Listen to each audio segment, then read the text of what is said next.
ಈಗ ಪ್ರತಿಯೊಂದು ಸಭೆ ಒಳಗೆ ಏನದ ಮೊನ್ನೇನ ಹಿಜಾಬದ ವಿಷಯ ಗೊತ್ತಲ್ಲ. ಸರ್ಕಾರ ಹಿಜಾಬ್ ಮತ್ತು ಜನಿವಾರ ಆಗಲಿ ಅಥವಾ ಮೊದಲು ಏನು ಪಾರಂಪರಿಕವಾಗಿ ಏನು ನಡೆದಂಥ ಒಂದು ಕೆಲವೊಂದು ವಿಷಯ ನಾವು ಶಾಲೆಗಳಲ್ಲಿ ಅದನ್ನು ಜಾರಿಗೊಳಿಸ್ಯಾರ. ಅದರ ಬಗ್ಗೆ ವಿರೋಧ ವ್ಯಕ್ತಪಡಿಸಿ ಪ್ರತಿಯೊಂದು ಸಭೆ ಸಮಾರಂಭಗಳಲ್ಲಿ ನಾನು ಕೇಸರಿ ಶಾಲ್ ಹಂಚ್ತೀನಿ, ಅಟೆಂಡೆನ್ಸ್ ಒಳಗೆ ಎಲ್ಲರೂ ಜೈ ಶ್ರೀರಾಮ್ ಅಂತ ಹೇಳ್ರಿ. ಅಂದರೆ ಇದು ಒಬ್ಬ ಜನಪ್ರತಿನಿಧಿ, ಒಬ್ಬ ಜವಾಬ್ದಾರಿ ಅಂತ ಮನುಷ್ಯ. ಇವತ್ತು ಮಕ್ಕಳಿಗೆ ಯಾವ ರೀತಿ ಒಂದು ಉಪದೇಶ ಮಾಡಬೇಕು, ವಿದ್ಯಾರ್ಥಿಗಳ ಭವಿಷ್ಯದ ಬಗ್ಗೆ ಯಾವ ರೀತಿ ವಿಚಾರ ಮಾಡಬೇಕು, ಅದು ಬಿಟ್ಟು ಪ್ರತಿಯೊಂದು ಯಾಕೆ ನಿನ್ಗೆ ಎಷ್ಟು ಸಂಘ ಸಂಸ್ಥೆಗಳದಾವ, ಮೊದಲು ನೀವು ಅಲ್ಲಿ ಒಂದು ಪಠ್ಯ ಪುಸ್ತಕ ಹಂಚ್ರಿ ಮೊದಲು, ಮತ್ತೊಂದು ಲ್ಯಾಪ್ಟಾಪ್ ಕೊಡ್ರಿ, ಕಂಪ್ಯೂಟರ್ ಕೊಡ್ರಿ. ಮಕ್ಕಳಿಗೆ ಏನು ಬೇಕಾಗಿ ಅದು ಬಿಟ್ಬಿಟ್ಟು ನೀವು ಸರ್ಕಾರದ ಒಂದು ಇಂಥವಕ್ಕೆ ಏನು ಇದ್ರ ಬಗ್ಗೆ ಮಕ್ಕಳ ಒಳಗೆ ಈಗ ಯಾವ್ರೆ ಇವನಂಗೆ ಒಬ್ಬ ಹುಚ್ಚ ಯಾವ್ರೆ ಈಗ ಅಟೆಂಡೆನ್ಸ್ ಕೊಡುವಾಗ ಜೈ ಭೀಮ್ ಅಂತ ಹೇಳ್ರಿ, ಅಥವಾ ಅಲ್ಲಾಹ್ ಅಕ್ಬರ್ ಅಂತ ಹೇಳ್ರಿ, ಅಥವಾ ಇನ್ನಿತರ ಜೈ ಸಂಗೊಳ್ರಾಯಣ ಅಂತ ಹೇಳಿ ಈ ರೀತಿ ಇವನಂಗೆ ಹುಚ್ಚುಗಳು ಕೆಲವರು ಯಾರು ಈ ರೀತಿ ಒಂದು ಮಾತುಗಳು ಕೇಳಿ ಅದೇ ರೀತಿ ಎಲ್ಲ ಶಾಲೆಗಳಲ್ಲಿ ಪ್ರಾರಂಭ ಮಾಡಿದ್ರೆ ಇದು ಗತಿ ಏನಾಗ್ತದೆ. ಅದಕ್ಕೆ ಒಬ್ಬ ಜವಾಬ್ದಾರಿ, ಒಬ್ಬ ಜನಪ್ರತಿನಿಧಿ, ಒಬ್ಬ ಹಿರಿಯ ರಾಜಕಾರಣಿ ಇವನಿಗೆ ಮಕ್ಕಳಿಗೆ ಯಾವ ರೀತಿ ಅವರ ಭವಿಷ್ಯದ ಬಗ್ಗೆ ವಿಚಾರ ಮಾಡಬೇಕು, ಅವರ ಮಕ್ಕಳದ ಶಿಕ್ಷಣ ಬಗ್ಗೆ ವಿಚಾರ ಮಾಡಿಬಿಟ್ಟು ಅವ್ರು ಹಿಜಾಬ್ ಹಾಕೊಂಡು ಇದು ಮಾಡಿದ್ರೆ ನಾ ಜೂನ್ 1 ಕೇಸರಿ ಶಾಲಾ ಅನ್ಸ್ತೀನಿ, ನೀವು ಜೈ ಶ್ರೀರಾಮ್ ಹೇಳ್ರಿ, ಅದು ಈ ರೀತಿ ಹೇಳಿದ್ರಿಂದ ಇವರು ಏನು ಸಂದೇಶ ಕೊಡ್ಲಿಕ್ಕೆ ಹೊಂಟಿದ್ದಾರೆ ಇವರು ಇವತ್ತು. ಹಾಗಾದರೆ ನೀವು ಒಂದು ಕೆಲಸ ಮಾಡಿರಿ, ನಿಮ್ಮ ಸಂಸ್ಥೆಯಿಂದ ಮೊದಲೇ ಒಂದು ಪ್ರಾರಂಭ ಮಾಡಿಬಿಡ್ರಿ ಇದು. ಯಾಕಂದ್ರೆ ನಿಮ್ಮದೇ ಒಂದು ಶಿಕ್ಷಣ ಒಂದು 10-12 ಶಿಕ್ಷಣ ಸಂಸ್ಥೆಗಳು ನಿಮ್ಮ ಅಧ್ಯಕ್ಷತೆಯೊಳಗೆ ನಡೀತಾವೆ. ಏನು ಮೊದಲು ಅದರಿಂದ ನೀವು ಅಲ್ಲಿ ಪ್ರಾರಂಭ ಮಾಡಿರಿ. ಆಮೇಲೆ ಮತ್ತು ನೀವು ಬೇಕಾದ್ರೆ ಬೇರೆ ಬೇರೆ ಜಿಲ್ಲಾ ರಾಜಕೀಯ ವಿಚಾರ ಮಾಡಕತ್ತೀರಿ. ಅದ್ರ ಜೊತೆಗೆ ಏನದ, ಈಗ ಹಿಜಾಬ್ ಹಾಕ್ಕೊಂಡು ಬರೋರಿಗೆ ಒಂದು ನನ್ನ ಬಳಿ ಯಾರು ಹಿಜಾಬ್ ಹಾಕ್ಕೊಂಡು ಬರ್ತಾರ ನನ್ನ ಬ್ಯಾಂಕಿಗೆ ಡಿಪಾಸಿಟ್ ಇಡಬೇಡ ಅಂತ ಹೇಳ್ರಿ, ಯಾರು ದಾಡಿದವರು ಟೋಪಿದವರು ನನ್ನ ಬ್ಯಾಂಕಿಗೆ ಸಮೀಪ ಬರಬೇಡ ಅಂತ ಹೇಳ್ರಿ. ಮತ್ತು ನಮ್ಮ ಆಸ್ಪತ್ರೆಗೆ ಅಲ್ಲಿ ಯಾರು ಪೇಷಂಟ್ಗಳಾಗಲಿ ಡಾಕ್ಟ್ರುಗಳು ಯಾರು ಹಿಜಾಬ್ ಹಾಕ್ಕೊಂಡವರು ದಾಡಿ ಟೊಪ್ಪಿದವ್ರು ಬರಬೇಡ ಅಂತ ಹೇಳ್ರಿ. ನಮ್ಮ ಜನತಾ ಬಜಾರ್ಗೆ ಹೈಪರ್ ಮಾರ್ಟಿಗೆ ಒಂದು ಫಲಕ ಹಾಕಿಬಿಡ್ರಿ ಅಲ್ಲಿ ಹೊರಗೆ. ಮೊದಲು ನಿಮ್ಮ ಸಂಸ್ಥೆಯಿಂದ ಪ್ರಾರಂಭ ಆಗಲಿ. ಒಂದು ಹೈಪರ್ ಮಾರ್ಟ್ ಒಳಗೆ ಯಾರೂ ವ್ಯವಹಾರ ನಂಬಲ್ಲಿ ಹಿಜಾಬ್ ಹಾಕ್ಕೊಂಡವರು ಟೊಪ್ಪಿ ದಾಡಿ ಹಾಕ್ಕೊಂಡವರು ನಂಬಲ್ಲಿ ವ್ಯವಹಾರ ಮಾಡಬಾರ್ದು, ತೊಗೋಬೇಡ್ರಿ, ಏನು ಬರಬೇಡ್ರಿ ವ್ಯವಹಾರ ಮಾಡಿ. ಅಂದ್ರೆ ರೊಕ್ಕ ಹಣ ಗಳಿಸ್ಲಿಕ್ಕೆ ಎಲ್ಲ ಬೇಕು.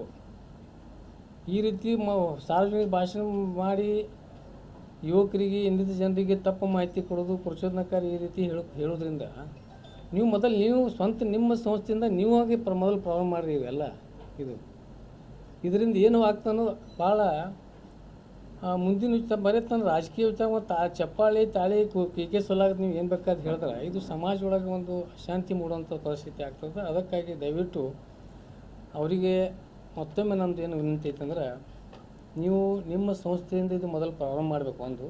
ಮತ್ತು ಇಂಥವೇನು ಅದಾವಲ್ಲ ಈ ವಿಷಯಗಳು ಏನದ, ಈ ಜೈ ಶ್ರೀರಾಮ್ ಹೇಳುವಾಗಲಿ ಅಥವಾ ಕೇಸರಿ ಶಾಲ್, ನಮಗೂ ಅದಕ್ಕೆ ನಾವು ಕೇಸರಿ ಶಾಲ್ ಎಲ್ಲರಿಗೂ ಅದು ಯಾವ ಥರದ್ದು ಎಲ್ಲಿ ಕೇಸರಿ ಶಾಲ್ ಉಪಯೋಗ ಮಾಡಬೇಕು ಅನ್ನೋದು ಅಷ್ಟು ಜ್ಞಾನ ಇಲ್ಲ ಅವರಿಗೆ. ಈಗ ಮಕ್ಕಳಲ್ಲಿ ಸಹಿತ ಇದೇ ಥರ ನೀವು ಈ ರೀತಿ ಒಂದು ವಿಷ ಬೀಜ ಬಿತ್ತಿದ್ರಿಂದ ಇದು ವಿದ್ಯಾರ್ಥಿಗಳಲ್ಲಿ ಕೂಡ ಇದು ಒಂದು ಪ್ರಚೋದನೆ ಆಗಿ ಅಥವಾ ಇದು ಒಂದು ಬೇರೆ ಬೇರೆ ಬೇರೆ ಒಂದು ಸಂದೇಶಗಳು ಹೋಗ್ತಾವೆ. ಅದಕ್ಕಾಗಿ ಇಂಥ ವಿಷಯಗಳಿಗೆ ಯಾರೂ ಜನ ಆಗಲಿ ನಮ್ಮ ವಿದ್ಯಾರ್ಥಿಗಳಾಗಲಿ ಇವು ಏನು ಯತ್ನಾಳ್ ಹೇಳುವಂಥ ಹೇಳಿಕೆಗಳಿಗೆ ಯಾರೂ ಕಿವಿ ಕೊಡದೆ ಏನು ನಿಮ್ಮ ಅಭ್ಯಾಸದ ಬಗ್ಗೆ, ನಿಮ್ಮ ಶಿಕ್ಷಣದ, ನಿಮ್ಮ ಭವಿಷ್ಯದ ಬಗ್ಗೆ ವಿಚಾರ ಮಾಡಬೇಕು. ಇಂಥ ಚುಲ್ಲಕ ರಾಜಕಾರಣಿಗಾಗಿ, ತನ್ನ ಕುರ್ಚಿಗಾಗಿ, ತಾಳಿಯವರ ಚಪ್ಪಾಳೆಗೋಸ್ಕರ ಇಂಥ ಹಲವಾರು ಏನದ ತನ್ನ ಒಂದು ತನ್ನ ವಾವ ಮಾಡ್ಕೊಳ್ಳೋಕೆ ಇಂಥ ಹೇಳಿಕೆ ಕೊಡೋದ್ರಿಂದ ಇದು ಎಲ್ಲ ರೀತಿಯಿಂದ ಒಂದು ಒಳ್ಳೆಯದಾಗೋದಿಲ್ಲ. ಇದು ಭಾಳ ತಪ್ಪು ಸಂದೇಶ ಮೂಡ್ತಾ ಅಂತೇಳಿ ಈ ಸಂದರ್ಭ ಹೇಳಿಕೆ ಇಚ್ಛೆಪಡ್ತೀನಿ. ಮತ್ತು ಅಲ್ಲಿ ಆಸ್ತಿ ಮಾಡ್ತಾರೆ, ಇಲ್ಲಿ ಆಸ್ತಿ ಮಾಡ್ಯಾರ, ನಾನೇ ಭಾಳ ಪ್ರಾಮಾಣಿಕ ರಾಜಕಾರಣ ಅಂತ ಹೇಳ್ಕೊತ ಬಂದ. ಇವರ ಇತ್ತಿತ್ತಲಾಗಿ ಇವರು ಹೈಟೆಕ್ ಜೀವನ ನೋಡಿದ್ರೆ ಏನು ಯಾವ ನಮ್ಮ ಜಿಲ್ಲೆಯ ರಾಜಕಾರಣಿ ಕೂಡ ಇವರಷ್ಟು ಹೈಟೆಕ್ ಜೀವನ ನಾವಂತೂ ನೋಡಿಲ್ಲ. ಇವತ್ತು ನೋಡಿ ಇವ್ರು ಎಲ್ಲಿ ಸೋರ್ಸ್ ಎಲ್ಲಿದೆ ಇವರಿಗೆ. ಈಗ ಮೊನ್ನೆ 2 ಕೋಟಿದೊಂದು ಬಸ್ ಮಾಡ್ಯಾರ ಪ್ರಚಾರಕ್ಕೆ, BJPಗೆ ಒಂದು ಬ್ಲ್ಯಾಕ್ ಮೇಲ್ ಮಾಡ್ಲಕ್ಕೆ. ಅಂದ್ರೆ ಹೆಂಗ್ರೆ ಮಾಡೋಣ ತೊಗೊಳ್ಳಿ ಒಟ್ಟು ಪಾಟ್ಯಾಗತ್ತ ಏನು.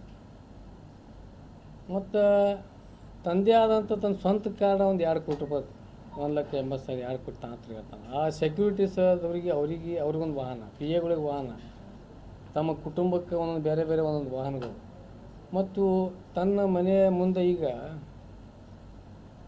ಸದ್ಯದ 70 ಕಾಲಮದು ಒಂದು ಕನ್ಸ್ಟ್ರಕ್ಷನ್ ಮಾಡ್ತಾ ಇದ್ದಾರೆ 2 ಕೋಟಿದ ಮನೆಗಳು. ಮತ್ತು ಇನ್ನಿತರ ಭಾಳಷ್ಟು ಈಗ ಬೆಂಗಳೂರು ಆಸ್ತಿ ಆಗಲಿ ಅಲ್ಲಿ ಇಲ್ಲಿ ತೊಗೊಂಡು ಮಾಡಲಿ ಅಂದ್ರೆ ತಂದು ಸೋರ್ಸ್ ಬಗ್ಗೆ ಇವ್ರು ಹೈಟೆಕ್ ಜೀವನ ನೋಡಿದ್ರೆ ಮತ್ತು ಪ್ರಾಮಾಣಿಕತೆ ಭಾಳ ಪ್ರಶ್ನೆ ಮಾಡ್ತಾರೆ ಇವರು. ಮತ್ತು ನೀವು ಎಲ್ಲಿದ್ದು ಇದು ಮಾಡ್ಲಾಕತ್ತೀರಿ? ನಿಮ್ದು ಇತಿಹಾಸ ನಮಗೆ ಗೊತ್ತದ.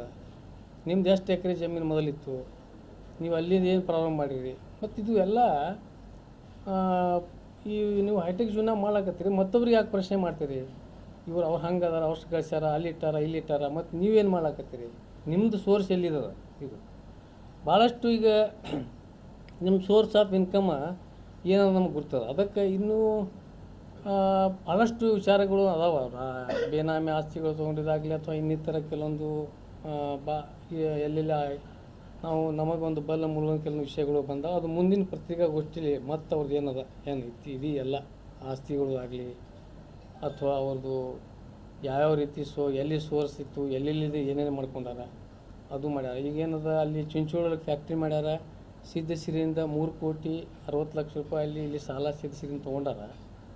ಅದು 1,200 ಕೋಟಿ ಅಂತ ಹೇಳ್ತಾರೆ ಮಾಡಿನಂತ ಹೇಳಿ, ಅದು ಒಂದೈತಿ. ಮತ್ತು ಇಲ್ಲಿ ಎಲ್ಲ ಇವ್ರು ನಡೆಸುವಂಥ ಎಲ್ಲ ಸಂಘ ಸಂಸ್ಥೆಗಳು ಎಲ್ಲ ಲಾಸ್ ಒಳಗದ ನಮಗೆ ಇನ್ನೂ ನಮಗೆ ತಿಳಿದದ.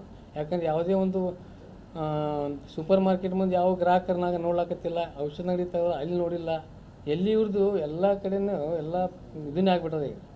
ಮತ್ತು ಈ ರೀತಿ ಪ್ರಾಮಾಣಿಕ ಬೇರೆ ರಾಜಕಾರಣಿಗಳ ಬಗ್ಗೆ ಪ್ರಾಮಾಣಿಕತೆ ಹೇಳುವಂಥ ವ್ಯಕ್ತಿ ನಿಂದು ಹೈಟೆಕ್ ಜೀವನ ನೋಡಿದ್ರೆ ಮತ್ತು ನೀ ಎಲ್ಲಿದ್ದು ಈ ರೀತಿ ಸೋರ್ಸ್ ಮಾಡ್ಕೊಂಡು ಈ ರೀತಿ ಜೀವನ ಹೈಟೆಕ್ ಜೀವನ ಮಾಡ್ಕೊಳಾಗ್ತೀವಿ.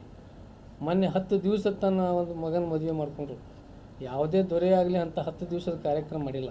ಏನು ಲಕ್ಷಗಟ್ಟಲೆ ಜನ 10 ದಿವಸ ಒಂದೊಂದು ದಿವಸ ಕಾರ್ಯಕ್ರಮ ಬೇರೆ ಬೇರೆ ಏನು 1,00,000 ಜನ ಸೇರಿಸಿ ಅಲ್ಲಿ BLD ಗ್ರೌಂಡಲ್ಲಿ ಮದುವೆ ಮಾಡಿದ್ವಿ. ಒಂದು ದೊಡ್ಡ ಹೈಟೆಕ್ ಅಂದ್ರೆ ಇಷ್ಟೆಲ್ಲ ಹಣ ಎಲ್ಲಿದೆ ನೀವು